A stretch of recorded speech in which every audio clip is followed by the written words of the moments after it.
రక్షకుడైన యేసుక్రీస్తు నామములో ప్రత్యేకమైన వందనాలు అందరికీ కూడా. ఈరోజు వాక్య ధ్యానం కొరకు మన బైబిల్లో నుండి 2వ రాజుల గ్రంథం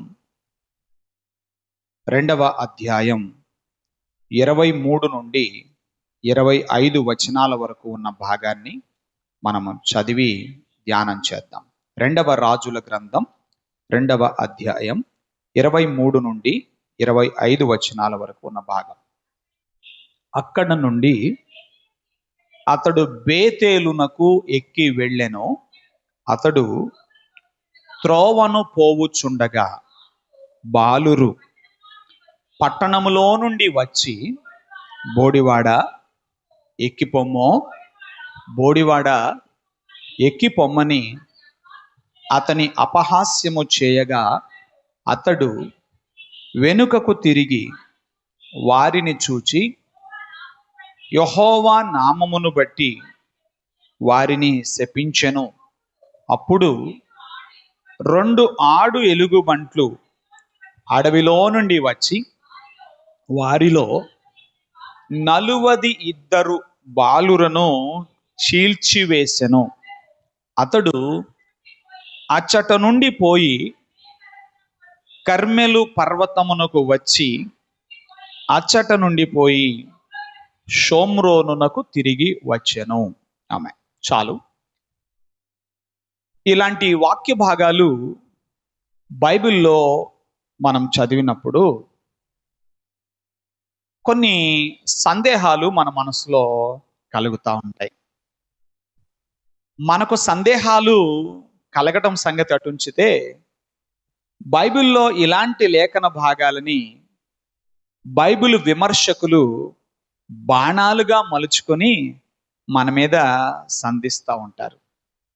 ఇదేనా ఒక దైవజనుడికి ఉండాల్సిన లక్షణం? ఏంటో లక్షణం? వాళ్ళేదో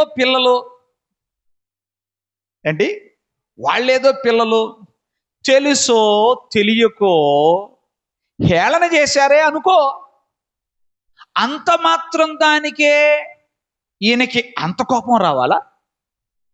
ఈయనేమి ఆత్మాభిషిక్తుడు, ఈయనేమి దేవుని ఆత్మగల దైవజనుడు, దానికే వాళ్ళని శపిస్తే సరే, ఈయనట చేస్తే ఈయన ప్రార్థన విన్నా ఆ దేవుడికి ఎక్కడా మతి లేదు. ఈయన ప్రార్థన చేయటం, ఆయన ఎలుగుబంట్లను పంపించటం, ఆ ఎలుగుబంట్లు వీళ్ళని చీల్చేయడం, ఇదేమి దేవుడమ్మా బైబిల్ దేవుడు, ఈ దేవుణ్ణా మీరు ఆరాధించేది అని ఇలాంటి బాణాలు ఎవరు సంధిస్తారు? బైబిల్ విమర్శకులు సంధిస్తారు. మరి రెగ్యులర్గా బైబిల్ చదువుతున్న వాళ్ళకు కూడా బయటికి అనలేకపోతున్నా, ఏం చెప్పండి, బయటికి అనలేకపోతున్నా లోపల ఏమోలే, మళ్ళీ అడిగితే ఏమనుకుంటారు, పాస్టర్ గారు మామూలుగానే ఆయన కొంచెం ఏం చదువుతున్నావు అని గద్దిస్తారు అని లోపల మదన పడుతూ ఉండేవాళ్ళు కూడా లేకపోలేదు. ఏదేమైనా పరిశుద్ధాత్ముడు ఈరోజు ఈ వాక్య భాగం ద్వారా మనకి నేర్పిస్తున్న విషయాలంటో మనం నేర్చుకుందాం. ముందుగా ఈ అంశం ఈ 23 నుంచి 25 వచనాల వరకు ఉన్న ఈ భాగాన్ని ఒక అంశముగా మనం ధ్యానం చేద్దాం. అది ఏమిటి అంటే, అపహాస్యము చేసి ఆపదలు కొని తెచ్చుకోకు. ఏంటి ప్రభు ఈ రోజున నాకు నేర్పిస్తున్న పాఠం ఏంటి? మనకు నేర్పిస్తున్న పాఠం ఏంటి? అపహాస్యము చేసి ఆపదలు కొని తెచ్చుకోకు అనేది. ఎందుకు ఈ అంశం ఎట్లా అంటే, వీళ్ళకి వచ్చిన ఆపదలు, ఆ పిల్లలకి వచ్చిన ఆపదలు అపహాస్యం చేసినందువల్లేగా. ఎవరిని అపహాస్యం చేశారు? దైవజనుణ్ణి అపహాస్యం చేసి ఆపదలు తెచ్చుకోరు, లేకపోతే ఆపద వచ్చేది కాదు కదా. అందుకని అన్నమాట ఈ అంశం. మంచిది. ఇప్పుడు వాక్యములో మనం చదివిన లేఖన భాగములో ఒక్కొక్క విషయాన్ని గురించి మనం ఆలోచన చేస్తూ ధ్యానం చేద్దాం. వాక్యపు వెలుగులో నేర్చుకుందాం. హల్లెలూయా. హృదయమును మూత వేయబడిన దానిగా ఉంచొద్దు, హృదయము తెరవబడాలి.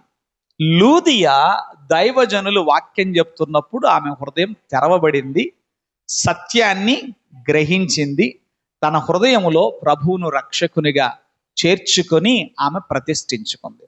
కాబట్టి ఈ సమయంలో తెరవబడిన హృదయము గలవారమై వాక్యము విందాం. మంచిది. మనం చదివిన వాక్య భాగములో ఒక పట్టణము పేరు వ్రాయబడింది. ఆ పట్టణం పేరేంటి? బేతేలు. అందరూ చూడాలి. ఏంటండి ఆ పట్టణం పేరేంటి? బేతేలు. బేతేలు అనే పట్టణం. ఈ బేతేలు అనే పట్టణానికి ఆ పేరు ఎలా వచ్చింది అని మనం పరిశుద్ధ గ్రంథమైన బైబిల్ను పరిశోధిస్తే, వాస్తవంగా ఈ పట్టణానికి అంతకు ముందు లూజు అనే పేరుంది. ఏ పేరు? లూజు. మరి లూజు అని పేరున్న ఈ పట్టణానికి బేతేలు అని ఎవరు పేరు పెట్టారు? మీరు పెట్టారా? నేను పెట్టానా? మీరు పెట్టలా, నేను పెట్టలా. ఎవరు పెట్టారు? యాకోబు అనబడిన వ్యక్తి ఆ లూజు అని పిలువబడుతున్నటువంటి ఆ పట్టణానికి బేతేలు అని పేరు పెట్టాడు. ఎందుకు పెట్టాడు అలాగంటే, ఆయన ఒక ఆపత్కాలములో ఉండి తన అన్నయ్య అయిన ఏశావు చేత తరమబడుతూ ఉండగా పారిపోతూ ఆ ఊరికొచ్చి, ఆ ప్రాంతానికి వచ్చి, ఇక ప్రాణం సొక్కిపోయి రాత్రిపూట ఒక రాతిని తలగడగా చేసుకొని, దిండుగా చేసుకొని రాతి మీద తలానిచ్చి నిద్రపోతా ఉంటే దేవుడు ఆయన్ని దర్శించాడు. దేవుడు ఆయన దర్శించి ఆయనకు ఒక వాగ్దానం ఇచ్చాడు. ఇదిగో, నీవు వెళ్ళు ప్రతి స్థలమందు నేను నిన్ను కాపాడి నీకు తోడయ్యుండి నిన్ను ఆశీర్వదించి మరలా నిన్ను వెనక్కి రప్పిస్తాను అని ఒక వాగ్దానం చేశాడు. తెల్లవారింది, మెలకు వచ్చింది. రాత్రి కలిగిన ఆ దర్శన ప్రభావం చేత ప్రాణం తెప్పరిల్లింది. హల్లెలూయా. నేను బ్రతుకుతాను, నాకు బ్రతుకుంది, నాకు భవిష్యత్తు ఉందని ఆయనకు అర్థమైంది.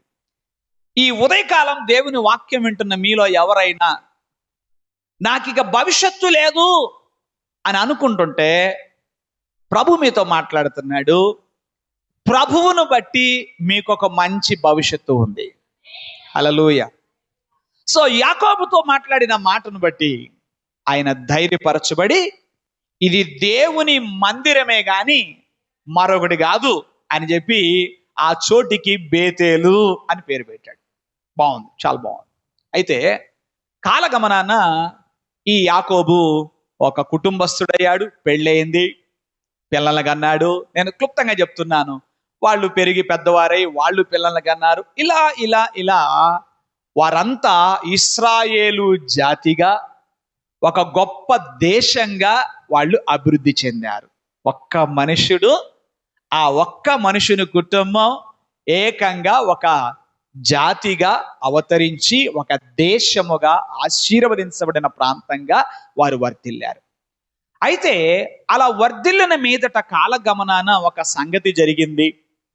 ఆ దేశాన్ని ఏలిన ఆ రాజులు వారు దేవునికి ఇష్టలుగా ఉండకపోవటం వలన దేవుడు వారిని శిక్షించటంలో భాగంగా ఆ దేశాన్ని 2 ముక్కలయ్యేటట్టుగా ఆయన అనుమతించాడు. అది ఎవరు అంటే, సొలొమోను కుమారుడైన రెహబాము కాలంలో దేశం 2 ముక్కలయ్యింది. ముక్కలయ్యి ఒక ముక్కనేమో ఉత్తర రాజ్యం అని పిలిచారు, ఇంకొక ముక్కనేమో దక్షిణ రాజ్యం అని పిలిచారు. ఆ ఉత్తర రాజ్యం అని పిలువబడిన ఆ భాగాన్ని యెరోబాము అనబడిన రాజు ఒకడు పరిపాలన చేశాడు మొట్టమొదటిగా. ఆ యెరోబాము ఏం చేశాడంటే, దేవాలయం అనేది దక్షిణ భాగములో, దేవుని ఆరాధించడానికి దేవాలయం అనేది దక్షిణ భాగమైన యూదా రాజ్యములోని యెరూషలేములో ఉంది కాబట్టి, ఈ ప్రజలు మందిరానికి వస్తూ పోతూ ఉంటే ఏ రోజుకైనా మళ్ళీ నా మీద తిరుగుబాటు చేసి మళ్ళీ అడుబడిపోతారేమో, వీళ్ళని కంట్రోల్ చేయాలంటే ఏదో ఒకటి చేయాలి. అంతేనా కాదా? ఏమండి, ఈ మధ్య మనుషుల కంట్రోల్ ఎక్కువైపోయింది. ప్రజలు పరిశుద్ధాత్మని కంట్రోల్లో కాకుండా ఎవరి కంట్రోల్లో ఉంటున్నారు? చెప్పరేంటండి. కొంతమంది తల్లిదండ్రులు పిల్లల్ని కంట్రోల్లో పెడుతుంటారు. అత్తోళ్ళ ఇంటికి మనం వెళ్ళకూడదు, మామయ్యోళ్ళ ఇంటికి మనం వెళ్ళకూడదు, వాళ్ళకి మనకు పడదు, వెళ్ళకూడదు అమ్మా అంటున్నాడు అనుకో, ఇదిగా ఊరుకో, నీకేం కావాలి, బిర్యానీ తెమ్మంటావా? అయ్యో, ఏమండి, కంట్రోల్ ఎలా చేయడం? మనల్ని మనం కంట్రోల్ చేసుకోవడం తప్ప మనకు అందరినీ కంట్రోల్ చేయడం వచ్చు? మాట్లాడరేంటండి? మనల్ని మనం కంట్రోల్ చేసుకోలేం, అదొక్కటి తప్ప మనం అందరినీ కంట్రోల్ చేస్తాం? అది అబ్బా మంచి దారికి వచ్చారు, బాగా చెప్పారు, అన్నిటినీ కంట్రోల్ చేస్తాం అన్నాం. సో యెరోబాము ఏం చేశారంటే ప్రజల్ని ఎట్టాగైనా కంట్రోల్ చేయాలి అని చెప్పి ఆయన బేతేలు నందు ఒక దూడబొమ్మని, ఏమండి, దాను అంటే ఆ రెండు కూడా ఉత్తర రాజ్యానికి సరిహద్దు ప్రాంతాలు అనమాట. ఆ వైపు ఒక దూడబొమ్మ, ఈ వైపు ఒక దూడబొమ్మ పెట్టి అంత దూరం పోవద్దే, ఇగో ఉన్నాయిగా ఆరాధన చేసుకోండి అని మొదలేశాడు. సో ఎలా ఉండవలసినటువంటి బేతేలు ఎలా దిగజారిపోయింది అనడానికి చరిత్రలో నుంచి మీకు చెప్తున్నాను. మీకు అర్థమైందా? దేవుని ఆరాధనా స్థలముగా, జీవము గల దేవునికి ఆరాధనా స్థలముగా ఉండవలసిన బేతేలు పట్టణం అలా దిగజారిపోతూ దిగజారిపోతూ దిగజారిపోతూ చివరికి ఆ పట్టణములో ఉన్నవారు ఎలా తయారయ్యారయ్యా అంటే దేవుని సేవకులను అపహసించేటువంటి వాళ్ళకి నివాస స్థలంగా మారిపోయింది. ఇప్పుడు చెప్పండి, ఎలా ఉండాల్సిన పట్టణం, ఎలా ఉండాల్సిన ప్రాంతం, దేవుడు దర్శించు స్థలముగా ఉండవలసిన ప్రాంతం, అర్థమవుతుందా మీకు? స్క్రీన్ మీద చూస్తున్నారుగా, దేవుని దర్శించు స్థలముగా ఉండవలసిన ప్రాంతం, దేవుని మందిరముగా ఉండవలసిన ప్రాంతం, దేవుని సేవకులను అపహసించే, హేళన చేసే వాళ్ళకి నివాస స్థలంగా మారిపోయింది. మరి ఇలా మారిపోతే దేవుడు ఊరుకుంటాడా? యేసు ప్రభు కూడా ఏం చేశారు? కొరడా పట్టుకుని జులిపించాడు. ఆయన కనికర సంపన్నుడే, కానీ ఆ సమయంలో కొరడా పట్టుకోవాల్సి వచ్చింది. దేవుని పిల్లలారా, ఆలోచన చేయండి. దేవుడు ఉపేక్షించడు. తన పరిశుద్ధ ఆలయము విషయములో, తన పరిశుద్ధ సేవకుల విషయములో ఆయన ఎక్కడా కూడా ఏదైనా సరే వారి విషయములో ఏదైనా వారి మనసునకు కష్టం కలిగేటట్టు ఆయన సహించడు. సో ఇక్కడ మనం గమనిస్తే ఇలాంటి వారికి నివాస స్థలంగా మారిపోయింది. అది ఆ ఊరిని గురించిన చరిత్ర. రైట్, ఇప్పుడు మనం ఆలోచన చేస్తే మరి ఎలీషా ఎవరు, ఆయన గురించి ఆలోచన చేద్దాం. ముందు ఇప్పుడు ఆ వాక్య భాగంలో ఒక్కొక్క దాన్ని మీకు వివరించి చెప్తున్నాను. బేతేలు ఏంటో మీకు అర్థమైంది కదా? రైట్, ఎలా ఉండవలసిన పట్టణం ఎలా దిగజారింది. ఇప్పుడు రెండవది మనం ఈ వాక్య భాగంలో మనం చూస్తాము, ప్రవక్త అయిన ఎలీషాను గురించి. ఎలీషా ఎవరు అంటే ఆయన ఒక చక్కని భూస్వామి, మంచిగా తన వ్యవసాయం చేసుకుంటూ తన వృత్తి చేసుకుంటున్నటువంటి సమయంలో దేవుడు తన ప్రవక్త అయిన ఏలియాకు ఇచ్చిన ఆజ్ఞను బట్టి ఆయనే చెప్పినట్టుగా షాపాతు కుమారుడైన ఎలీషాను నీ తర్వాత పరిచర్యను కొనసాగించటానికి నేను ఏర్పాటు చేసుకున్నాను, నువ్వు వెళ్ళి అతన్ని అభిషేకించు అని చెప్పారు. సో దేవుని మాట ప్రకారంగా ఏలియా వెళ్ళాడు. తన దుప్పటి తీసి ఆయన పనేదో ఆయన చేసుకుంటున్నాడు. గాలికి తిరగట్లా. ఎవరో ఎలీషా బతకలేక రాలా పరిచర్యలోకి. మీరు అనుకుంటున్నారా ఎలీషా ఎవరు? 12 అరకలు ఉన్నాయంట. ఎన్ని అరకలు? 12 అరకలు ఉన్నాయి. ఒక అరకు ఉండటమే కష్టం, ఉంటేనే గొప్ప. 12 అరకలు ఉన్నాయి. 12వ అరకని ఈయన దున్నుతున్నాడు. కొంతమంది పండితులు, చరిత్రకారులు లెక్కలేసి వాళ్ళు చెప్పారు, ఒక అరకు ఉందంటే కనీసం 2.5 ఎకరాలు ఉన్నట్టేనంట, అంటే 1 హెక్టార్ ఉన్నట్టేనంట. సో 12 అరకలు ఉన్నాయంటే ఎంత వేసుకోవచ్చు ఆయన పొలం? మీకు లెక్కలు బాగానే వచ్చుగా. కనీసం 25-30 ఎకరాల పొలం గల్లోడు. పని ఈయన కూడా చేస్తున్నాడు. దుప్పటి తీసుకొచ్చి ఆయన మీద వేసాడు. వేస్తే ఏంటి ఏంటి కథ ఏంటి, దుప్పటి నా మీద ఏంటి అని అనలే. వెంటనే లోబడ్డాడు, దేవుని సేవకు వచ్చేసాడు ఎంతో వినమ్రుడుగా. మీరు చూడండి బైబిల్లో ఆనాటి నుంచి మరలా ఈ గడియ వరకు ఎలీషా ఎక్కడ సీన్లో మనకు కనపడ్డు, తెర మీద కనపడ్డు. ఆయన తెర వెనుక ఏలియా గారి వెంట పరిచర్య చేసుకుంటూ ఉన్నాడు, తెర మీదకి రాలా. ఇవాళ అందరూ తెరల మీద కనపడదామని తెగ తపన పడిపోతున్నారు. కానీ ఎలీషా చాలా కాలం పాటు ఆయన తెర వెనుక ఉండే పరిచర్యను జరిగించాడు. ఎంతో సౌమ్యుడు. ఎవరితో పోలిస్తే వాళ్ళ గురువు గారని ఏలియా పవర్ బ్రాండ్. ఆయన ఎవరు చెప్పండి? Fire brand. పవర్ బ్రాండ్ కాదులే, ఏ బ్రాండ్? Fire brand. ఆయనకు రోషం ఊరుకునే వస్తుంది. ఆయన లాంటి వాడు కాదు ఈయన చాలా సౌమ్యుడు ఎవరితో పోలిస్తే. ఎందుకంటే ఆయన పరిచర్య అంతా చూస్తే ఎలీషా కోపగించుకున్న సందర్భాలు చాలా తక్కువ ఉంటాయి. ఆయన చాలా సౌమ్యుడు. సో ప్రవక్త అయిన ఎలీషా ఏలియాతో పోలిస్తే బహు సౌమ్యుడని ఆయన చేసిన పరిచర్యను చూస్తే గమనం. మరి అలాంటి సౌమ్యుడికే చెప్పండి, ఆయనకంత కోపం త్వరగా రాదు. ఇప్పుడు కొంతమంది టెంపర్మెంట్స్ వేరువేరుగా ఉంటాయి. కొంతమంది ఊరుకునే వస్తూ ఉంటుంది నా బుడ్డ వాళ్ళకి, అవునంట ఊరుకునే వస్తుంది. కొంతమందికి ఎంతో అసలు వాళ్ళ కోపం వచ్చిందంటే అది హిస్టరీ అనమాట. ఇక అది వాళ్ళకు కోపం రావటం అంటే అది చాలా ఎంతో జరిగితే. సో ఇప్పుడు ఎలీషాకు కోపం వచ్చింది, సౌమ్యుడు. రైట్, ఇప్పుడు మనం మూడవ సంగతిని చూడాలి. బేతేలు గురించి మీకు వివరించాను, ఎలీషాను గురించి క్లుప్తంగానే ఇవన్నీ వివరించాను. తర్వాత బాలురు అనే ఒక మాట ఉందే, అదే అసలు మనకు సమస్య కలిగించేటువంటి వాక్య భాగంలో ఆ పేరే మనకి ఇబ్బంది కలిగింది. చిన్నపిల్లలు ఏదో రోడ్డు మీద ఆడుకుంటూ తెలుసో తెలియకో పాస్టర్ గారని వాళ్ళకి తెలియపోవచ్చండి. పాస్టర్ గారు ఇప్పుడు మీకు గనక ప్రసంగం చేసే అవకాశం ఇచ్చాను అనుకోండి, మీరేమంటారు తెలుసా, పాస్టర్ గారు దాన్నే ఉందండి, వాళ్ళు బాలురండి, పిల్లలండి, ఆ వచ్చినోడు పాస్టరో ప్రవక్తో ఎవరికి తెలుసు, తెలియకేదో అన్నారనుకోండి, ఎట్లా ఉండాలి ఆ పాస్టర్ గారు? మీరు కూడా అట్లా ఉండండి. ఎట్టగా చూసి చూడనట్టు ఏదోలే పిల్లలని పట్టుకోకుండా ఉండాలి కానీ అంత కోపం అయితే ఎట్టగా అని అనుకుంటాం. ఇప్పుడు నేను ఆ బాలురు అనే దాని గురించి మీతో కొన్ని మాటలు చెప్తాను, వినండి. బైబిల్ తర్జుమా చేసినప్పుడు పాత నిబంధన అంతా కూడా హెబ్రీ భాష నుండి, క్రొత్త నిబంధన అంతా కూడా గ్రీకు భాష నుండి తర్జుమా చేశారు అనేది మనకు తెలుసు. అయితే అలా తర్జుమా చేసిన క్రమములో ఆనాడు బాలురుగా ఈ వాక్య భాగములో 3 పదాలు ఉన్నాయి, హెబ్రీ పదాలు. అవి కూడా నేను ఇక్కడ స్క్రీన్ మీద మీకు ఉంచాను, కాస్త పరిశోధించగలిగిన వాళ్ళు చేసుకోవచ్చు. అవేంటంటే నెయారిం, కెటానిం, ఎలాడిం అనే 3 పదాలు పిల్లలు, బాలురు అనే దానికి సంబంధించి వాడబడినటువంటి పేర్లు.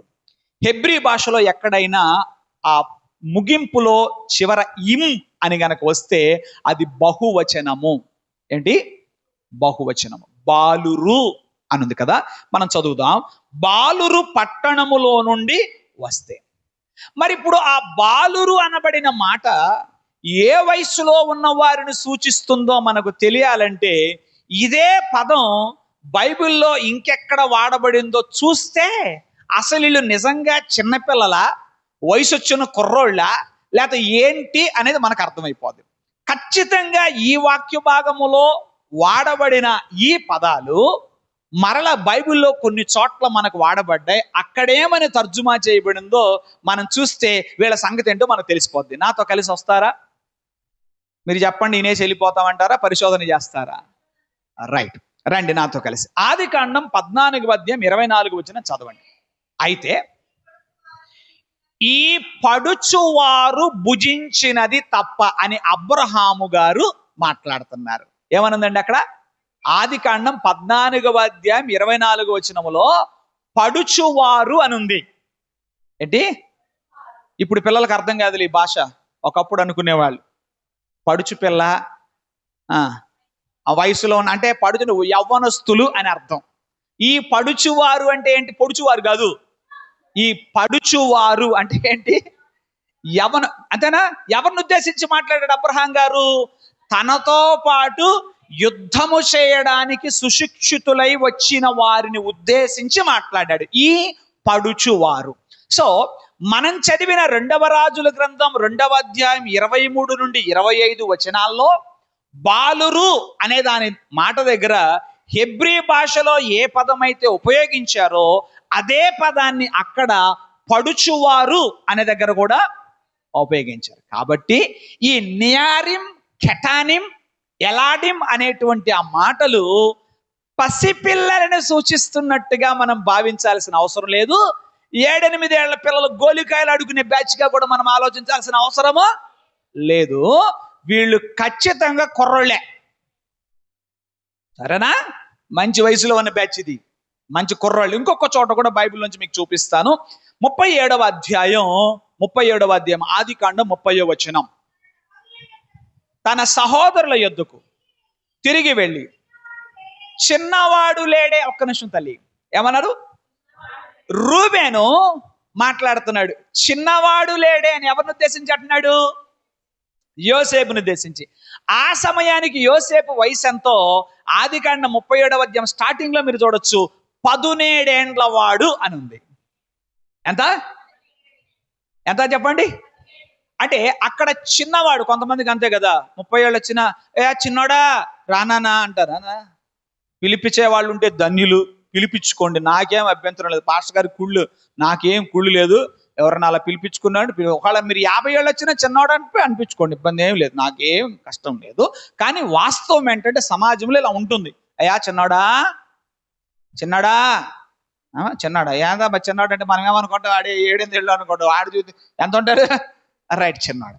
సో ఈ చిన్నవాడు అనే దగ్గర వాడబడిన పదము, అక్కడ పడుచువారు అన్న దగ్గర వాడబడిన పదము, ఇక్కడ బాలురు అని వాడబడిన ఈ పదాలన్నీ కూడా ఒకే హిబ్రూ వర్డ్ ఉపయోగించు. సో ఇప్పుడు మనం ఆలోచన చేస్తే బాలురు అని అక్కడ వ్రాయబడిన మాటకి మీరు ఏమి విపరీతంగా జాలిపడాల్సిన అవసరం లే. ఎంత అయ్యో చిన్నపిల్లలు ఏదో తెలుసో తెలియకో అన్నారే అనుకో, ఆ అయ్యగారికి ప్రవక్త కదా అంత కోపం ఎందుకండి ఆయనకి అట్టని 42 మంది, ఎంతమంది 42 మంది ఎలుగుబంటి చీల్చేస్తంటే ఆయనకి అని మీరు అంత ఇది అవ్వాల్సిన పని లేదు. ఇంకా ముందుకెళ్ళి కొన్ని విషయాలు చెప్తాను, వినండి. దేవుని పిల్లలారా, వీళ్ళేమి తెలియని వయసు, తెలిసి తెలియని వయసు గలవారేమీ కాదు అని మీకు చూపించాను, రైట్. అయినా ఒక మాట చెప్తాను, వినండి. సో భాష గురించి పక్కన పెడదాం కాసేపు. ఏది పాస్టర్ గారు మీకంటే ఏదో కొద్దో గొప్ప ఆ హిబ్రీ భాష వచ్చు కాబట్టి తెలుసుకొని ఏదో చెప్తున్నారు, అయినా మేము ఎట్ట నమ్మాలి? ఒక పట్టాన సైతాన్ ఏం చేయనిది చెప్పండి, వాక్యాన్ని నమ్మనివాడు. ఎవరెంత విడమర్చి చెప్పినా కూడా ఏమోలే అంటా ఉంటాడు. సో అందుకని మీకు ఇంకొక ఆలోచన చెప్తాను, వినండి. చూడండి, బాలురు పట్టణములో నుండి వచ్చి బోడివాడా ఎక్కిపోము, ఏమిటి మాటలు పిల్లలకు తగునా? సరే వయసుల గురించి పక్కన పెడదాం. ఏమండి, బోడివాడా ఎక్కిపొమ్మని అతని అపహాస్యం చేస్తా. పోనీ ఎంతమంది, 2-3 పిల్లలు కాదు, చీల్చివేయబడిందే 42 అంటే ఇది ఇంకా పెద్ద బ్యాచే, గ్యాంగు. మీరు అర్థం చేయాలి, మీరు వాక్యం, మీరు అక్కడికి వెళ్ళిపోవాలి. మీరు అందరు ఇప్పుడు ఎక్కడ ఉన్నారు? బేతేల్ దగ్గర ఉన్నారు, రైట్. ఎంత గ్యాంగ్ అది?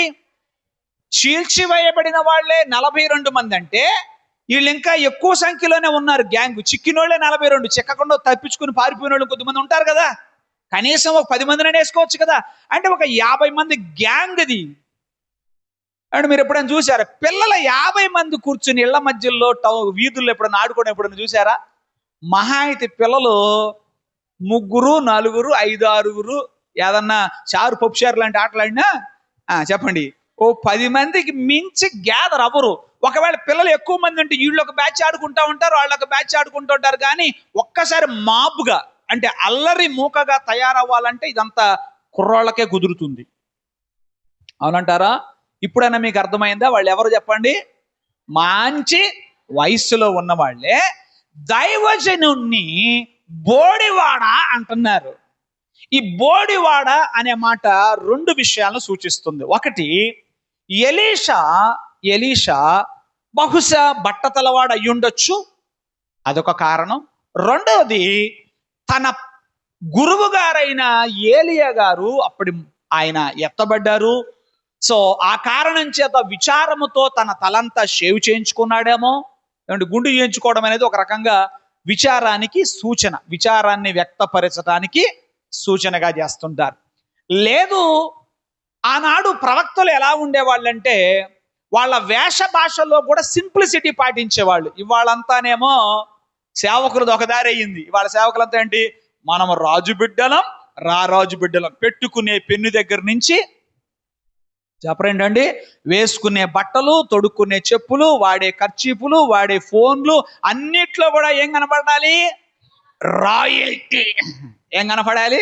వాడే వాహనాలు. చెప్పరేంటండి, ఇది ఈనాటి తరపు సేవకుల సంగతి. కానీ ఆనాడు సేవకులు ఎలా ఉండేవారంటే వన్స్ సేవకు వచ్చిన తర్వాత ఎంత సింపుల్గా ఉండగలరో అంత సింపుల్గా ఉండడానికి ప్రయత్నం చేసేవాళ్ళు. ఏలియా గారి డ్రెస్ ఏందో నాకు చెప్పండి, గొంగళే, అంతేనా? అంతే, గొంగళ ధరించిన ఒకడని చెప్పి మనం చదువుతాం 2వ రాజుల గ్రంథంలో. ఎక్కడోనే మనకు కనబడుతుంది 1వ అధ్యాయం 8వ వచనం. అతడు గొంగళి ధరించుకొని నడుమునకు తోలు తట్టి కట్టుకున్నాడట. ఏముంది ఆయన డ్రెస్? ఏంది? చేతిలో కర్ర, చెప్పండి, నడుమునకు బంగారు దట్టినా ఏంటది, తోలు దట్టి, ఒంటికి ఏంటట గొంగళి, ఓ దుప్పటి. ఇదే ఆయన డ్రెస్. సో బహుశా ఎలీషా ఆయన ఆసామే కదా, చెప్పాను మీకు, దగ్గర దగ్గర 25 కాలాలు ఉండుండొచ్చు సుమారుగాని. ఆ పూర్వపు దానిని రిప్రజెంట్ చేయడానికి తాను కోరుకోలేదు, కానీ సాధ్యమైనంత కనీసం వాళ్ళ గురువు గారు అంత కాకపోతే ఎంతో కొంత సింపుల్ గా ఉండాలని బహుశా ఆయన ఏం చేసి ఉండొచ్చు, తన తలను షేవ్ చేయించుకొని ఉండొచ్చు. ఇప్పటికీ కూడా కొన్ని ప్రాంతాల్లో మీరు చూస్తే సేవకులు వారు మీసాలు కలిగి ఉండరు. అది వాళ్ళు బహుశా గర్వం అని అనుకుని దాన్ని షేవ్ చేయించుకుంటుంటారు. అట్లా అంటే ఒక్కొక్కరిది ఒక్కొక్క పంద అనుకోండి. ఇక మనం దాని గురించి అంత లోతుగా వెళ్ళాల్సిన అవసరం లేదు. ఏదైనా ఆ ఎలీషా గారి యొక్క బాహ్య రూపాన్ని బట్టి ఏం చేశారు, జాగ్రత్త. ఎన్నడూ ఒక వ్యక్తి యొక్క బాహ్య రూపమును బట్టి మనము అపహాస్యము చేయకూడదు. పైగా ఇక్కడ ఏమంటున్నారు, ఎక్కిపొమ్ము అంటున్నారు. ఎక్కిపొమ్ము అంటే ఇదిగో మీ గురువు గారు పోయాడుగా ఎక్కడికి, పరమను కారం, నువ్వెప్పుడు పోతావో మాకు ఈ పీడ విరగడవుద్ది అనేది ఆ భావం అన్నమాట. అర్థమైందా మీకు? అర్థమైంది. ఇప్పుడు వాళ్ళ అపహాస్యపు మాటల వెనక ఇంతటి అంతరార్థం ఉంది. అందుకనే ఈ ఎలీషాకి ఊరికినే కోపము రాలేదు. పైగా ఆయనకి బోడివాడ అనే మాట కంటే ఎక్కిపొమ్ము వాళ్ళ గురువు గారు ఏలియా గారు ఆయన పరమునకు ఆరోహణమైపోతే, అంటే దేవుని పరిచర్యను, దైవ సంబంధమైనటువంటి కార్యాన్ని వాళ్ళు ఏం చేస్తున్నారు, ఒక ఆత్మ సంబంధమైన కార్యాన్ని చాలా చులకనగా, చాలా తేలిగ్గా మాట్లాడేసరికి ఎలీషా ఏమన్నాడు, యెహోవా నామమును బట్టి వారిని శపించను. అంటే ఒక రకంగా శపించను అంటే ఆయన ఏమన్నాడంటే, దేవుడు మీ సంగతి చూసునుగాక అని ఉంటాడు అంతే. ఆయనేం పిలవలా, ఎలుగుబంట్లు రావాలి చీల్చాలని ఆయనేం కోరుకోవాలా. ఆయన సింపుల్గా ఏమన్నాడు చెప్పరేంటండి, ఆయన సింపుల్గా ఏమన్నాడు అంతే, ఆయన చూచుకొను అన్నాడు, ఆయన చూసుకున్నాడు. అయినా దీని గురించి బైబిల్లో హెచ్చరిక వ్రాయబడింది. ఒకసారి తీస్తారా, లేవియకాండం 26వ అధ్యాయం 22వ వచనం. ఒకసారి లేవియకాండం 26, 22. లేవియకాండము, మీ మధ్యకు అడవి మృగములను రప్పించదను, నేను మిమ్మును సంతాన రహితులుగా చేసి అన్నాడు. చాలండి. దేవుడు ధర్మశాస్త్రములో ఒక హెచ్చరిక చేశాడు. ఇంతకీ నేను అడుగుతున్న మాటకి సమాధానం చెప్పండి. బేతేలు వారికి ధర్మశాస్త్రం ఉందా లేదా? ధర్మశాస్త్రం ఉందా? ఉంది కదా. ధర్మశాస్త్రమును వాళ్ళు చదువుతున్నారు కదా, అందులో ఈ హెచ్చరిక ఉంది కదా. ఏమని? నేను మీ మధ్యకు అడవి మృగములను పంపుతాను, అవి మిమ్మును సంతాన రహితులుగా చేస్తాయి అని అన్నాడు. ఇదేంటి, అడవి మృగాలను పంపించడం ఏంటి, సంతాన రహితులుగా చేయడం అంటే? దేవుడు ముందుగానే హెచ్చరించాడు. ఏమనంటే, మీరు గనక నాకు అవిధేయులైతే, నా సేవకుల ద్వారా నేను పంపించే వర్తమానానికి మీరు అవిధేయులైతే మిమ్మల్ని ఇలా శిక్షిస్తాను అని ముందుగానే చెప్పాడు దేవుడు. ఏమని? అడవి మృగాలను పంపిస్తాను, ఆ వచ్చి మిమ్మల్ని సంతారహితులుగా చేస్తాయంటే అర్థం ఏంటి? మీ పిల్లల్ని చంపేస్తాయి అని చెప్పాడు. మరి అవి చదువుతున్నప్పుడు భయం ఉండాలి. దేవుని వాక్యమును బట్టి మనం ఏమడాలి చెప్పండి? భయం ఉండాలి, దైవ భయం ఉండాలి. ఆ దైవ భయము లేని వారై, వాళ్ళకెందుకు దైవ భయం లేదు? వాళ్ళ అమ్మ నాన్న నేర్పించలేదు అంతే. ఏం లేదు, ముందే చెప్పాను కదా, దేవుని మందిరముగా ఉండవలసిన స్థలము ఎలా అయిపోయింది బేతేలు? చెప్పాలి.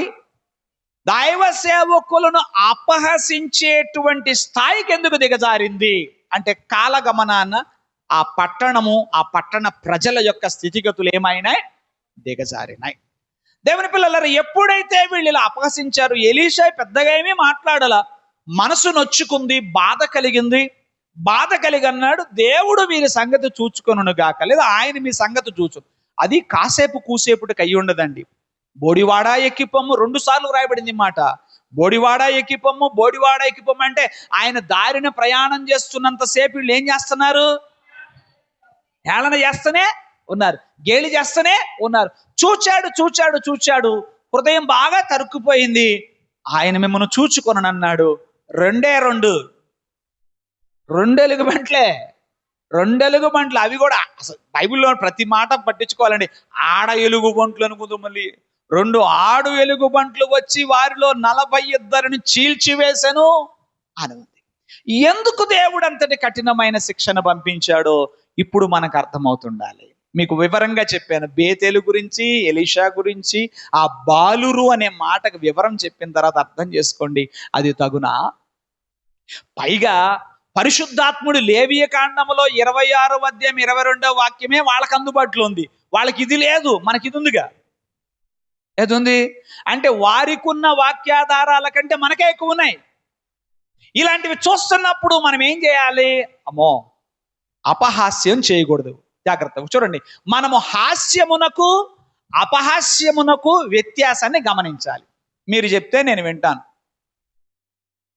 చెప్తారా? హాస్యం అంటే ఏంటి, అపహాస్యం అంటే ఏంటి?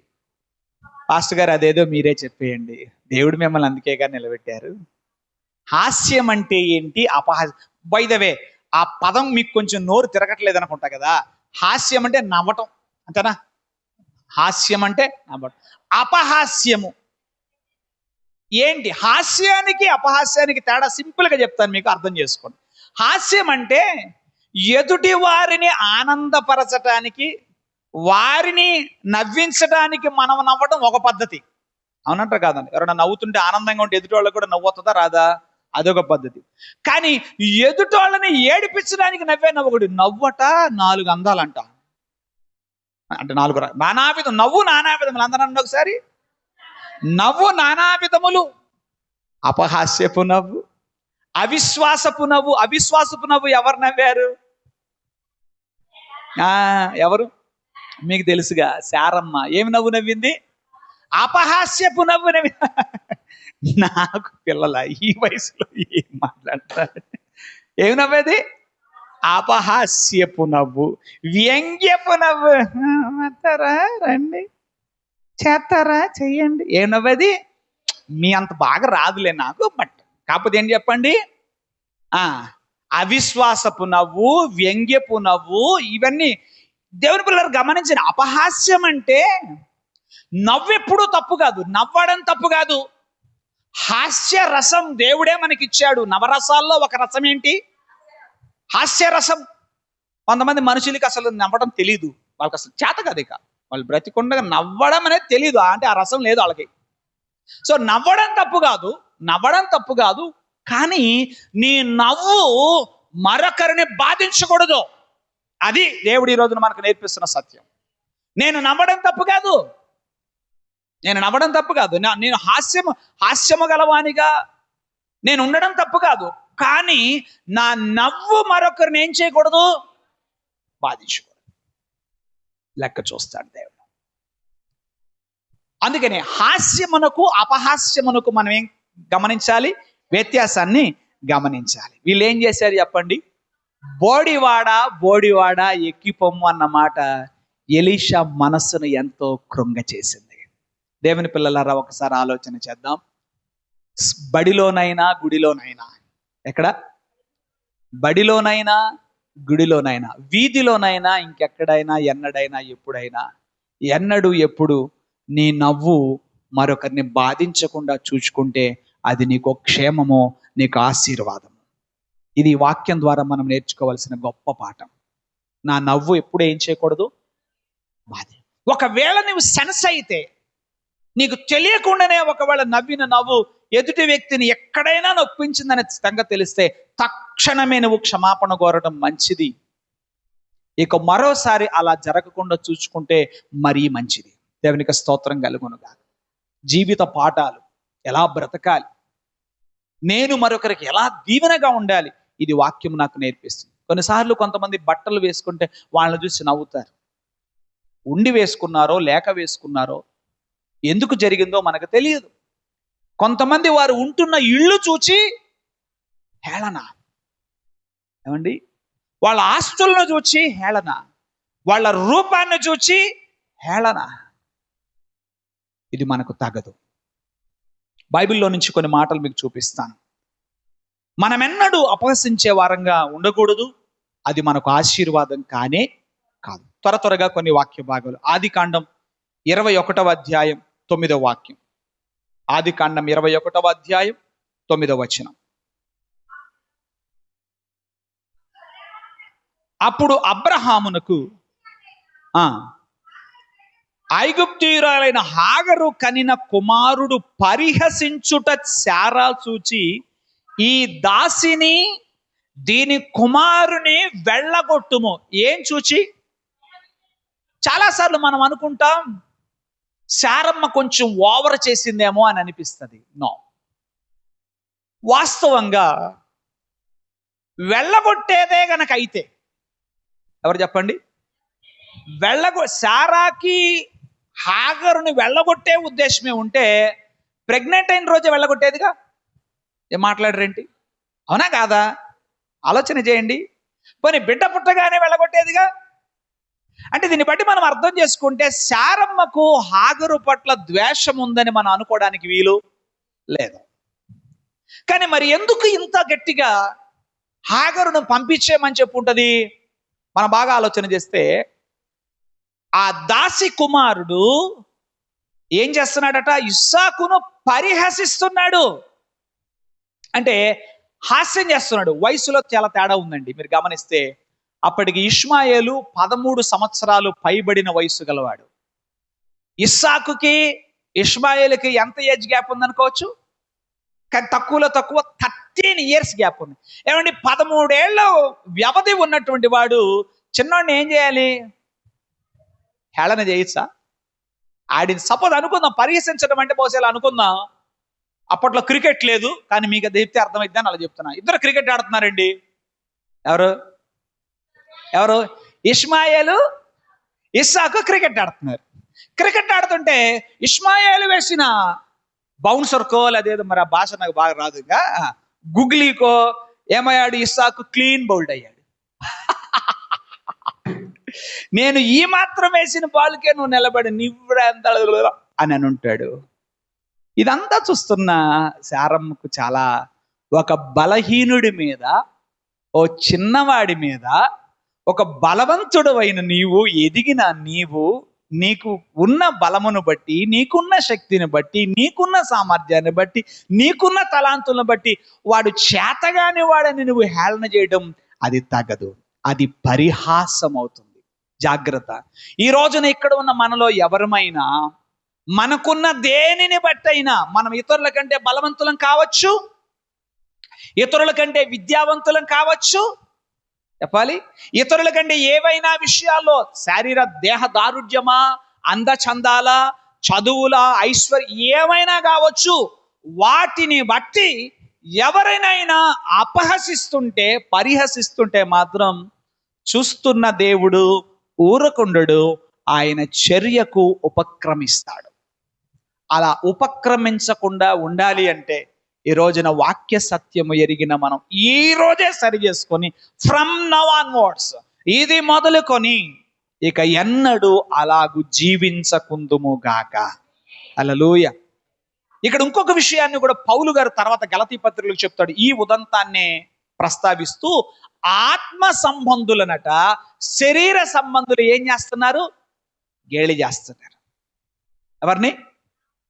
శరీర సంబంధులు అంటే శరీర రీతిగా, లోకరీతిగా జీవిస్తున్న వాళ్ళు ఆత్మ సంబంధులను హేళన చేస్తారు. ఏందమ్మా చేసిందా అని ప్రార్థన చేసినట్టే ఉన్న, నేను చూడు ఎట్టున్నానా నున్నగా, చెప్పరేంటండి? నేనెంత నున్నగా ఉన్నానో చూడు. నీ జీవితం ఏంది తల్లే? పొద్దున్న లేతే ప్రార్థన, వాక్యం అంట, ప్రార్థన సుర్చి చెట్టు తిరుగుతూ ఉంటాయి. ఏంది నీ జీవితం? ఈ దరిద్రం ఏంటి అని అంటే చెప్పండి, వాళ్ళ ప్రాణం ఆక్రోశించదా? ఏమండి, అలా అపహసించిన వారిని దేవుడు ఏమీ చేయకుండా చేయాలి, జరగాలి అని మనం కోరుకోవాల్సిన అవసరం లేదు. అలా నీ చేత అపహాస్యానికి గురైన వాళ్ళు ఏమాత్రం మూలిగినా, నేను మరలా చెప్తున్నాను, దేవునికి ప్రార్థనలే అక్కర్లేదు, ఆయనకు మూల్గుల శబ్దం చాలు చర్యలు తీసుకోవడానికి. అర్థమైందండి నేను చెప్తుంది? ఆ ఫలానా వ్యక్తి ప్రార్థన చేయాల్సిన అవసరంలా, నన్ను వాళ్ళు అపహసించారయ్యా, వాళ్ళ సంగతి చూడయ్యా అని ఒక 3 రోజులు ఉపవాసం ఉండి ప్రార్థన చేయాల్సిన అవసరంలా. ఆ నీ చేత అపహాస్యము పొందిన ఆ క్షణాన్న వారి హృదయం మూలిగితే చాలు, దేవుడు చర్య తీసుకోవడానికి జాగ్రత్తగా ఉండాలి మనం. అర్థమైందండి? రెండవ వాక్యాన్ని చూద్దాం. రెండవ దినవృత్తాంతముల గ్రంథం 36వ అధ్యాయం 16వ వచనం. రెండవ దినవృత్తాంతములు 36:16.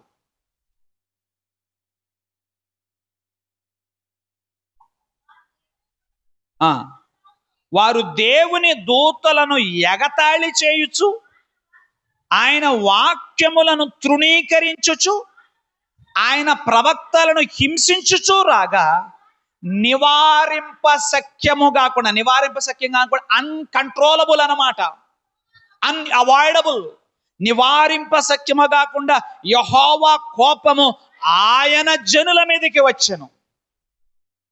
ఏంటంటే రీజన్ రాస్తున్నాడు భక్తుడు, దినవృత్తాంతముల గ్రంథ రచయిత. యూదా వారి మీదకి దేవుని ఉగ్రత అంతగా, యెరూషలేము వీధులు రక్తంతో నిండిపోవడానికి ఏంటి కారణం అంటే చెప్తున్నాడు, వారు దేవుని దూతలను ఎగతాళి చేయుచు, ఆయన వాక్యములను తృణీకరిస్తూ, ఆయన ప్రవక్తలను హింసించుచూ రాక నివారింప శక్యం కాకుండా వచ్చిందట. ఎన్నడైనా ఎవరైనా దేవుని నామమును బట్టి మిమ్మును గాని నన్ను గాని హెచ్చరించినప్పుడు మాకు చెప్పింది చాలే ఏంటి ఏంటి మాకు చెప్పింది చాలే అండి, మీరు చూసుకోండి. ఎవరు చూసుకోవాలి?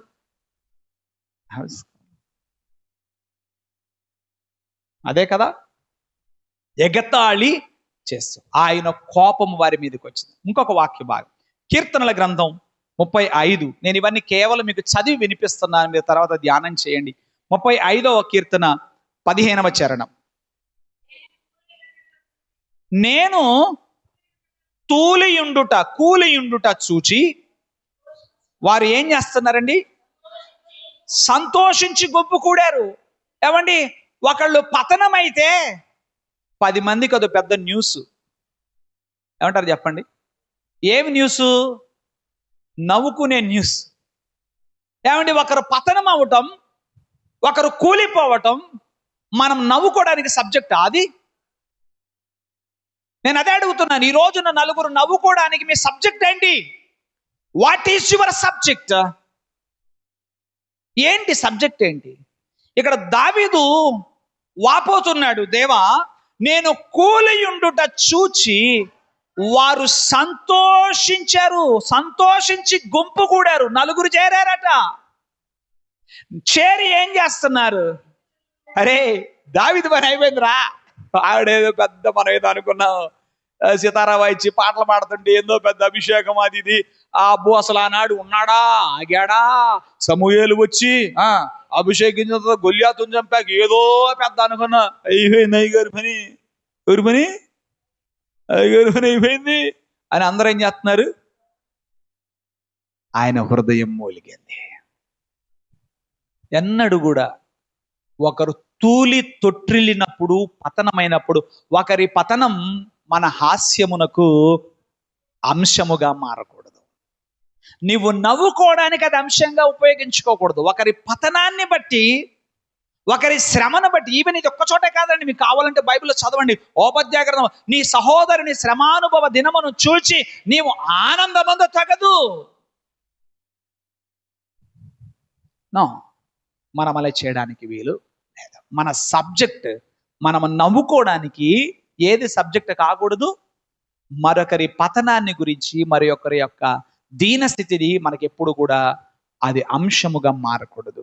అలాగైతే దేవుడు చర్యకు ఉపక్రమిస్తాడు. యెషయా గ్రంథం 28వ అధ్యాయం 22వ వచనం. యెషయా గ్రంథం 28:22. మీ బంధకములు మరి బిగింపబడకుండునట్లు పరిహాసకులై ఉండకూడదు. దేవుని వాగ్దానాలంటే చులకన. ఏమండి, ఒక మనిషికి దేవుడు వాగ్దానం చేసినప్పుడు అది నెరవేరే కాలము ఖచ్చితంగా ఉంటుంది. కానీ ఆ వాగ్దానాలను బట్టి ఏదేది చెప్పాయా, నీకేదో వాగ్దానం చేశాడంటివే అన్నావుగా, ఏది ఇదేనా పరలోకం, ఇదేనా స్వాస్థ్యం, గుడారమేనా మీ స్వాస్థ్యం అని హేళన చేస్తే దేవుడు చర్యకు ఉపక్రమిస్తాడు. మీ బంధకములు మరి బిగింపబడకుండానట్లు పరిహాసకులై ఉండకుడి. మనమెన్నడూ అలా చేసే వారంగా ఉండడానికి వీలు. చివరిగా ఒక మాట చదివి నేను ముగిస్తాను. రెండవ పత్రిక, పేతురు రాసిన రెండవ పత్రిక 3వ అధ్యాయం 3వ వచనం మనం చదువుదాం. అంత్య దినములలో అపహాసకులు అపహసించుచు వచ్చి తమ స్వకీయ దురాశల చొప్పున నడుచుకొనుచు ఆయన రాకడను గురించిన వాగ్దానమేమాయను. పితరులు నిద్రించింది మొదలుకొని భూమి ఎప్పుడున్నట్టుగానే ఉందిగా అంటారంట. అంటే వీళ్ళు ఏం చేస్తున్నారు? దేవుని వాక్యాన్ని హేళన చేస్తున్నారుగా, దేవుని వాగ్దానాలను హేళన చేస్తున్నారుగా. జాగ్రత్త అంటున్నాడు. ఎవరట వాళ్ళు? అపహాసకులు. ఏమంటారు? అపహాసకులు అపహసించుచు వచ్చి దేవుని అంత్య దినములలో. ఏంటి వాళ్ళ జనాలకి ఏం ఎక్కువైందో తెలుసా? నేను ఆ మధ్య చూస్తున్నాను, ఎవరో ఒకరు క్రైస్తవ విరోధులు, క్రీస్తు విమర్శకులు, బైబిల్ విమర్శకులు ఏదో ఒక వీడియో చేస్తే ఆ వీడియో పెట్టుకుని తెగ నవ్వుకుంటున్నారు. బైబిల్ గురించి ఏదేదో చెబుతున్నా. ఇదిరా ఇందాక నేను చెప్తూనే ఇట్లాగా వాక్యమును వక్రీకరించి మాట్లాడుతున్న వాళ్ళ వీడియోలు బాగా హల్చల్ చేస్తున్నాయి. అలాంటివి చూస్తూ ఒకళ్ళనొకళ్ళు ఎంకరేజ్. వాళ్ళ సబ్జెక్ట్ ఏంటి? ఇంకా వాళ్ళకి వేరే ఇంకేమీ లేదు. వాళ్ళకి ఇంక వేరే ఏమీ లేదు. నిజమేగా, దేవుని తీర్పు దున్నమన్నదని భయపడి బతుకుతున్నారుగా. దానివల్ల నీకు నష్టమేం లేదుగా. ఏం చెప్పరేంటండి? సపోజ్ అనుకుందామండి, ఒక అబ్బాయికి వాళ్ళ అమ్మ అంటే చచ్చే భయం. ఎంత భయం? చంపేత్తదమ్మమ్మ అనే భయం ఉంది. వాడే పనికి మాలిన పనులు చేయకుండా తోక ముడిచి వెళ్తున్నాడు అనుకోండి. ఎందుకు హేళన చేయటం? అలాగ నువ్వు ఉండలేకపోతున్నావని ఏడు. అంతేగాని ఈడికి వాళ్ళ అమ్మ అంటే ఇది అది ఏంటది? అపహసించుచు ఇప్పుడు అందరూ క్రైస్తవులు ఏం చేస్తున్నారు చెప్పరేంటండి? అపహాస్యం చేస్తున్నారు. రాకడ గుర్చిన వాగ్దానాలు ఏం చేస్తున్నారు? యెషయా ద్వారా దేవుడు మాట, మీ బంధకములు మరి బిగింపబడకుండానట్లు పరిహాసకులై ఉండకండి. దేని విషయమై పరిహాసము? దేవుని వాక్యమన్నా, దేవుని కట్టడలన్నా, దైవ పద్ధతులన్నా, ఆత్మ సంబంధమైన కార్యములన్నా మనం అపహసించే వాళ్ళంగా ఉండడానికి వీలు లేదు. ఏమన్నారా బాలురు అంటారా మీరు వాళ్ళని? ఏమన్నారా కుర్రోళ్ళు? ఆ పడుచు వాళ్ళు ఏమన్నారు? బోడివాడ ఎక్కిపోము అంటే ఆయన దీనత్వాన్ని హేళన చేశారు. ఏమండి, ఎలీషాకు ఏమీ లేక చెప్పరేంటండి? ఎలీషాకి లేదా? మీరు చెప్పండి. నాకు ఆస్తిపాస్తులు లేవు ఆయనకి. ఏ ఆరోపం ఎందుకు? విగ్గు పెట్టుకోకూడదా? విగ్గులు లేవు ఆ రోజుల్లో? ఉన్నాయి. ఆ రోజుల్లోనే ఈ రోజుల్లో ఉన్నాయి. ఏం మాట్లాడరేంటండి? విగ్గు పెట్టించుకోకూడదు ఒకటి. నిజంగా బట్టతల పడైతే ఏమో ఎందుకు చేయలేదు, ఆయన ఎందుకు అలా ఉన్నాడో ఆయనకు దాని గురించి అసలు ఆలోచించే తీరిక లేదు. ఆయన మనసంతా ఆత్మ సంబంధమైన వాటి మీద ఉంది. బట్టతల గురించిన ఆలోచన లేదు. కొంతమంది అదే పని చూసుకుంటూ ఉంటారు. నువ్వు ఎంతసేపు చూసినా ఆ చర్మం అదే చర్మం, ఏమి రంగు మారదు. ఎందుకు కంగారు పడుతుంది? ఊరికి ఏందో కొంచెం ఇంతకు ముందు మీద ముడతలు బాగా పడిపోయినాయి, అబ్బో అయ్యో ఏందో. ఇలాంటి వాళ్ళకి ఆత్మ సంబంధమైన వాడి గురించి ఆలోచించి తీరుకుంటుంది. ఆ ఎలీషా గారికి బట్టతల అయ్యింది. బైబిల్లో ఇంకా చెప్పనా, బట్టతల వాడు పవిత్రుడని ఉందండి. లేవియకాండం చదువుకున్న తర్వాత ఉందన్నమాట బైబిల్లో. బట్టతల వాడు పవిత్రుడని రాయబడి ఉంది. దేవుని పిల్లలారా, అలాంటి వాటిని బట్టి మనం అసలు ఆయనకి తీరిక ఆలోచన లేదు. ఒకవేళ ఆయన కావాలనుకుంటే ఎన్నైనా చేసుకోగలనా స్తోమత కూడా ఉంది. అలాంటి వాడిని పట్టుకొని ఏం చేస్తున్నారు? బోడివాడా ఎక్కిపోము, నువ్వు కూడా పోతావా? ఎప్పుడు పోతావు? ఎవరు? మీ గురువు గారు వెళ్ళిపోయాడుగా, నువ్వు కూడా పోతే మా ఊరికి పట్టిన 2 పోలికలు చెప్పి నేను ముగిస్తానండి. ఆ పై ఇప్పుడు ఇందాక మనం చదివాము 23 వచనం పై భాగములో యెరికో పట్టణాన్ని గురించి ఉంది. They received the profit well. యెరికో పట్టణ వాసులు ప్రవక్తని చేర్చుకొనదగిన విధంగా చేర్చుకొని వారు ఆశీర్వదించబడ్డారు.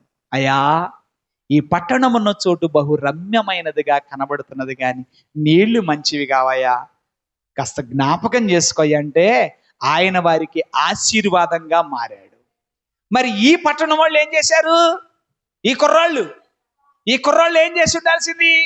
యెరికోలో అద్భుతం చేసినట్టుగా మా పట్టణంలో కూడా ఏదైనా ఒక ఆశీర్వాదం, దైవజనుడా మాకిమ్ము, మా యవన జీవితాలు ఆశీర్వదించబడినట్లుగా మా గురించి ఒక ఆశీర్వచనం మాట్లాడమని బ్రతుకులు ఉండాల్సింది. కుర్రాళ్ళు కదా, ఏం చెప్పండి, కుర్రాళ్ళు కదా. అందుకని వీడితో మనకు పని ఏంట్రా అనుకున్నారేమో. They rejected. ఇంగ్లీష్లో చాలా బాగుంటుంది. They received, the people of Jericho received the prophet Elisha very well, properly they received. ఒక ప్రవక్తని చేర్చుకొనదగిన విధంగా వారు చేర్చుకున్నారు, ఆశీర్వదించబడ్డారు. ఒక ప్రవక్తని ఏం చేయకూడదో అది చేశారు, తిరస్కరించారు, హేళన చేశారు. 42 మంది పిల్లలు చనిపోతే 42 కుటుంబాలు దుఃఖంలో ఉన్నట్టేగా. అంటే ఆ పట్టణంలో నుండి రోదన ధ్వని ఎక్కడికెక్కింది? ఆకాశమునకెక్కింది. ఎందుకు అంతటి స్థితి ఎందుకు తెచ్చుకున్నారు? అందుకనే నన్ను ఈరోజు అంశం ఏంటి మనకు చెప్పండి. అపహాస్యము చేసి ఆపదలు కొని తెచ్చుకోకు. ఏంటి? అపహాస్యము చేసి, ఇప్పుడు మీరు చెప్పాలి, అది కొని తెచ్చుకున్న ఆపదా, వచ్చి పడిన ఆపదా? ఖచ్చితంగా అపహాస్యం చేయబట్టే కదా. ఒకవేళ అది లేకపోతే ఆ దుఃఖం అక్కడ ఉండేది కాదు కదా. యెరికోలో దీవెన ఉన్నట్టుగా వీళ్ళకు కూడా దైవజనుడు అక్కడ ఉండడం ఎంతో కొంత దీవెన ఖచ్చితంగా అయి ఉండేది. దేవునికి స్తోత్రం కలుగునుగా. అయితే ఇప్పుడు మీరు ఒక మాట అనుకోవద్దు, అంటే ఓకే అండి, ఇక్కడ నుంచి ఏ పాస్టర్ గారిని, కేవలం పాస్టర్స్ని గురించే కదా నేను మాట్లాడుతుంది. వాళ్ళు దైవజనులే అయి ఉండాల్సిన అవసరం లేదు. దైవజనులు కాకపోయినను సార్వత్రికంగా చూస్తే ప్రతి మనుషుడు దేవుని పోలిక గలవాడే. దేవునికి స్తోత్రం. మరి ఆ మాటకు వస్తే కేవలం దైవజనులనే కాదు, మరి ఎవరిని మనం అపహసించే వారంగా ఉండకూడదు. తేడా తెలిసిందిగా. హాస్యానికి ఒక్కసారి స్కానింగ్ చేసుకుందాం, స్క్రీనింగ్ చేసుకుందాం. ఏం చేద్దాం? Scanning and screening. ఈ రెండిటిలో ఒకవేళ నీవెక్కడైనా అపహాస్యం చేసినట్టు ఎవరినైనా ఇప్పటికే అలాంటి జ్ఞాపకాలుంటే, this is the time to repent. ఇది పశ్చాత్తాపడే సమయం. And this is the time to make a decision. ఏంటి అంటే, never ever I mock anyone. Mocking అంటే అపహాస్యం చేయటం. I don't mock anyone from this onwards. ఇది మొదలుకొని ఇక నేను ఎవరిని ఎప్పుడు వారి స్థితి, స్థాయి, హోదాలు, ఇతరత్ర ఏ విషయాలను బట్టి కూడా అపహాస్యము చేయను అని తీర్మానం చేసుకోవాల్సిన సమయం. అలా గనక మనం చేస్తే సకల ఆశీర్వాదములకు కారణభూతుడైన దేవుడు నిన్ను ఈ రోజే, ఇది మొదలుకొని నేను మిమ్మను ఆశీర్వదించేదను. తలలు వంచండి, ప్రార్థన చేసుకుందాం. మిక్కిలి ప్రేమ, కృపా, కనికరములు కలిగిన మా ప్రియ పరలోకపు తండ్రి, ఈ ఉదయకాలం మమ్మను ప్రేమించి మాకు అనుగ్రహించిన మీ వర్తమానమును బట్టి మీకు స్తోత్రమయ్యా. తండ్రి, మాలో ఏ ఒక్కరము ఎవరిని మరి విశేషంగా మీ సేవకులను, మీ వర్తమానాన్ని, మీ వాగ్దానాల్ని అపహసించే వారంగా ఉండకూడదని మాకు నేర్పించారు.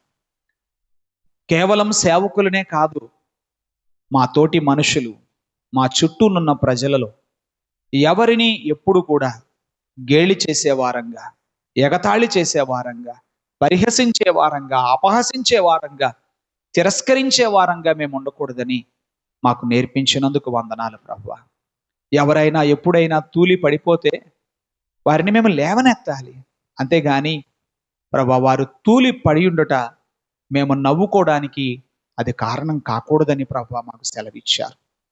దేవా, ఎవరి బలహీనతను బట్టి అయినా, ఎవరి దుర్బలత్వమును బట్టి అయినా మేము అపహసించిన వారంగా ఉంటే మమ్మల్ని క్షమించండి ప్రభా. మీరు మాతో మాట్లాడారు అలాగుండకూడదు అని, మీలో అలాగున ఉండకూడదు అంటూ మాట్లాడారు. ఇదే వాక్య భాగం చాలా మంది చాలా పర్యాలు చదివి ఇలా అపార్థం చేసుకుని ఉండొచ్చు. ఏంటి, ఏదో పిల్లలు తెలుసో తెలియకో అన్నారే అనుకోండి, దేవుడు అంతటి శిక్షణ పంపించాలా, ఆ దైవజనుడికి అంత కోపం రావాలా అని ఇప్పటికే పలుమంది భావించి ఉండొచ్చు. కానీ ఈరోజు నీ వాక్యపు వెలుగులో దాగి ఉన్న సత్యాన్ని నీవు వెల్లడిపరిచావు. సత్యమును గ్రహించి సత్యమును చేపట్టి ప్రభువానికి స్తోత్రం, నీ కృపనుంది ఆశీర్వదించబడు భాగ్యం నీ పిల్లలమైన మేమందరము కలిగి ఉన్నట్టుకై సహాయం చేయి. వాక్యము వినిన వారందరూ వాక్య ప్రకారం జీవించుటకే కావలసిన శక్తిని ప్రసాదించమని, మీ కృపలో వర్ధిల్ల చేయమని నజరేయుడగు యేసు నామమున ప్రార్థన చేసి బ్రతిమలాడి వేడుచున్నాము మా పరమ ప్రియ తండ్రి. ఆమేన్. మంచిది, మనం లేచుదాం.